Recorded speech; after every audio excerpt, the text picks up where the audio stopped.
யோ நீ பார்ட்டி வராங்களா இல்லையா? கால் நாட் ரீச்சபிள். சீக்கிரம் வந்துடுவாங்க. Don't worry. ஓகே. எல்லாருமே நம்ம ப்ராடக்ட்டை வாங்கிட மாட்டாங்க. என்ன செல்ஃப் கேர்னா என்னன்னே தெரியாதவங்க தான் நம்ம டார்கெட். அது எப்படி கண்டுபிடிக்கிறது? அங்க பாரு, பைக்கே இவ்வளவு நல்லா மெயின்டைன் பண்றானா கண்டிப்பா அவன் நல்லா பார்த்துப்பான். அப்படியே கொஞ்சம் இங்க பாரு, பைக்கவே இவ்வளவு மோசமா வச்சிருக்கானா கண்டிப்பா அவன் டிப்ரெஷன் ஆன ஆளா தான் இருப்பான். அவனுக்கு செல்ஃப் கேர்னா என்னன்னே தெரியாது. ஸோ இவன் தான் நம்ம கஸ்டமர். ஓ, எப்படி தோழா அதெல்லாம் கண்டுபிடிக்கிறீங்க? அதெல்லாம் அப்படிதான், வா பார்த்து கத்துக்கோ.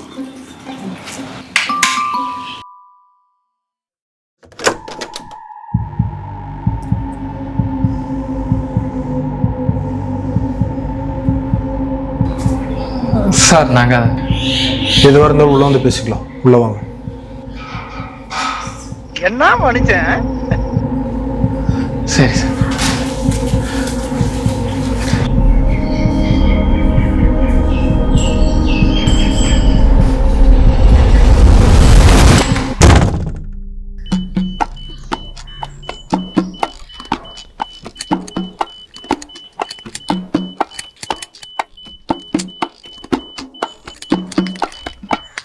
ஒன்றும் ப்ராப்ளம் இல்லை, எல்லாம் நல்லபடியாக முடிஞ்சுது. என்னது? உங்களோட ஒரு சைடு கிட்னி ஆப்ரேட் பண்ணி எடுத்துட்டோம். விளையாடாதீங்க சார். ஆப்ரேஷனில் யாராவது விளையாடுவாங்க? சீரியஸாக தான் சொல்கிறேன். இங்கே பாருங்க,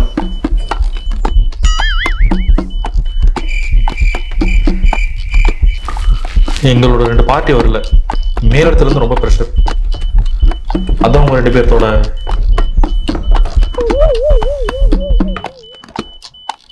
பைக்கவே இவ்வளவு மோசமா வச்சிருக்கானா கண்டிப்பா அவன் டிப்ரெஷன் ஆன ஆளா தான் இருப்பான். அவனுக்கு செல்ஃப் கேர்னா என்னன்னே தெரியாது.